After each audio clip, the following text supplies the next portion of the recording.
Bem lembrado, professor. Professor, mudando de assunto, aliás, o destaque desse sábado no cenário internacional, o dia vem sendo marcado por muita tensão na Síria. Rebeldes do país tentam derrubar o regime de Bashar al-Assad. O ditador está há 24 anos no poder, é bom lembrar. O grupo se aproxima nesse momento da capital Damasco e promete fazer uma espécie de cerco. Enquanto isso, os vizinhos fecham as fronteiras e até o aliado Irã anunciou a retirada de militares. A Síria nega a possibilidade de uma fuga de Bashar al-Assad. A comunidade internacional acompanha esses desdobramentos e tivemos até um posicionamento dos Estados Unidos que pediram para que os americanos deixem a nação do Oriente Médio. Já o presidente eleito Donald Trump, que está nesse momento na França, avalia que a Casa Branca não deveria se envolver nessa crise. Bom, professor, sobre esse assunto, eu queria começar perguntando o seguinte: era previsível que isso acontecesse? Ou seja, de que maneira que esses rebeldes podem ameaçar esse regime que já dura mais de 2 décadas, professor?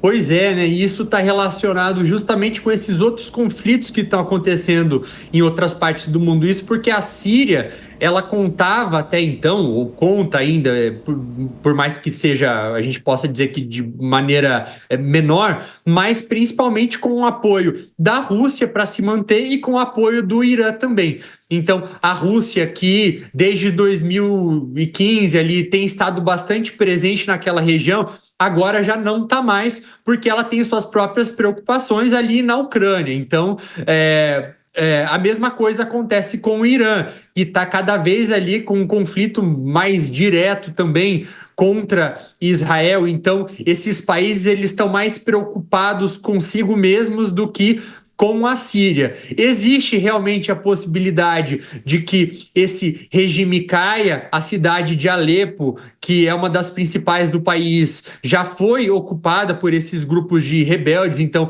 vale a gente lembrar também que não é um grupo só, né? São diversos grupos diferentes que dominam diferentes regiões do país. Alguns também nem têm boas relações com outros. Então, a gente não sabe sequer o que poderia acontecer caso o governo de fato caísse, qual desses grupos de fato ocuparia o poder. Então, não se sabe o que vai acontecer. Mas o regime, ele foi sim pego de surpresa. Havia indícios já que os rebeldes estavam se organizando para alguma coisa, mas isso aconteceu de maneira muito rápida.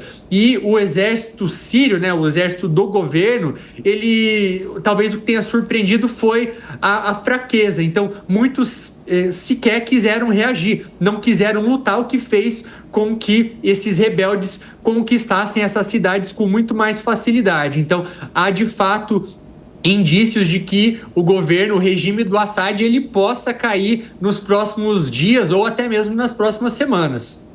Professor Urian, e de que maneira o país pode se preparar por uma espécie de sucessão? Ou seja, quem que tomaria o poder? Qual seria o papel até mesmo da ONU acompanhando os desdobramentos de uma situação como essa? Porque, para quem não sabe, a própria Síria fica na região do Oriente Médio. Até o país foi citado nesses últimos tempos na crise envolvendo Israel, também com o Líbano. Mas, de qualquer forma, o que poderia se vislumbrar para o que possa acontecer se efetivamente o ditador for derrubado? Contar com a ONU agora nesse momento para decidir alguma coisa seria algo bastante difícil.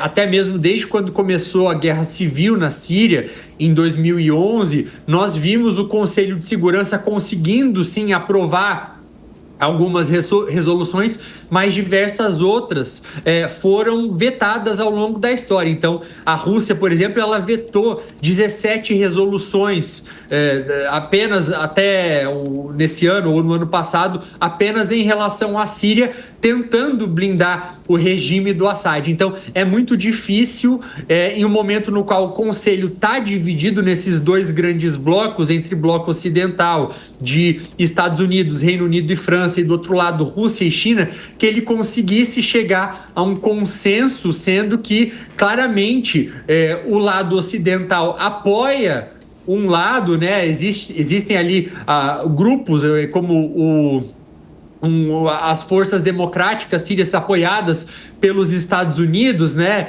que não estão tão diretamente aí fazendo parte desse grupo de rebeldes que está tomando as principais cidades, mas que acaba indiretamente se beneficiando disso que está acontecendo. E, por outro lado, tem a Rússia. Então, de fato, assim, não dá para saber. É realmente um grande impasse que reflete justamente essa maneira, essa crise que esse sistema das organizações multilaterais estão enfrentando agora, né? Que não conseguem resolver os problemas que elas foram criadas para resolverem. Pois é, professor, e o que é possível falar sobre a população da Síria?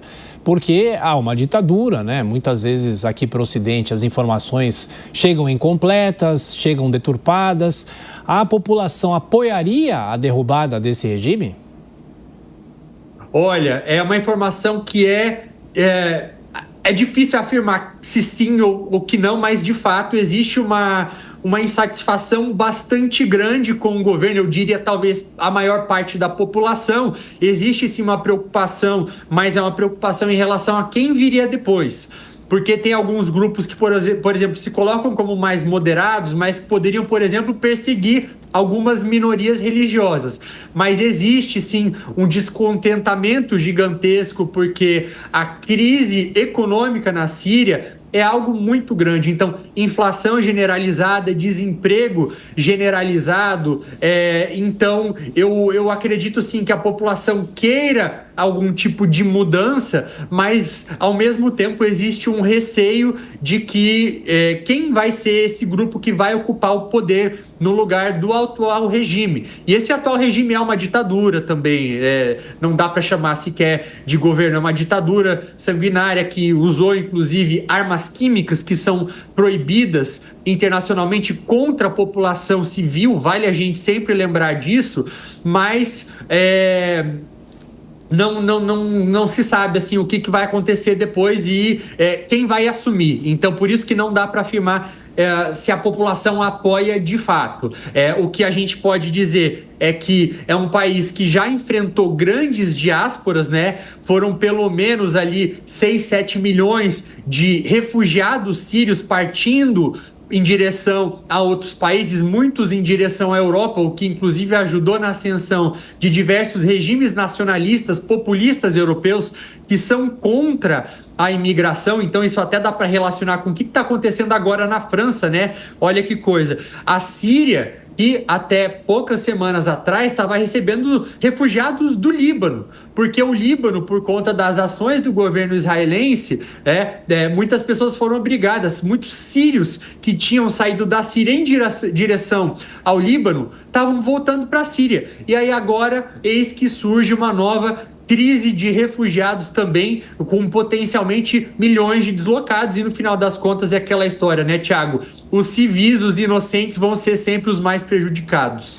Pois é, professor, e mais uma questão, eu li alguma análise nesse momento em que há essa possibilidade de derrubada do regime, que os curdos estariam temendo a ressurgência do Estado Islâmico com esse agravamento da situação na Síria. Por que uma coisa pode ter a ver com a outra? Por que seria um ressurgimento, uma ressurgência do Estado Islâmico?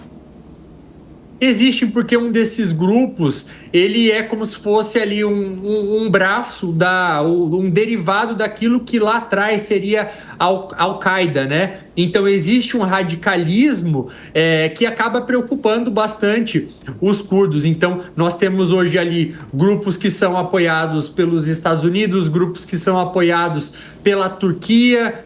Então realmente não é um conflito, uma guerra na qual a gente está para olhar dizendo que são apenas dois lados. Não é um conflito que é tão fácil compreensão como se a gente olhar, por exemplo, para a guerra na Rússia, que de um lado você tem Rússia, do outro lado você tem Ucrânia, ou até mesmo ali em relação a Israel e o Hamas e o Hezbollah. Então, realmente são muitos atores diferentes que têm preocupações e inimizade entre si. Urian Fancelli, mais uma vez, obrigado pela participação, professor de Relações Internacionais. Um grande abraço, professor, bom fim de semana, voltaremos a nos falar. Obrigado. Obrigado, até a próxima.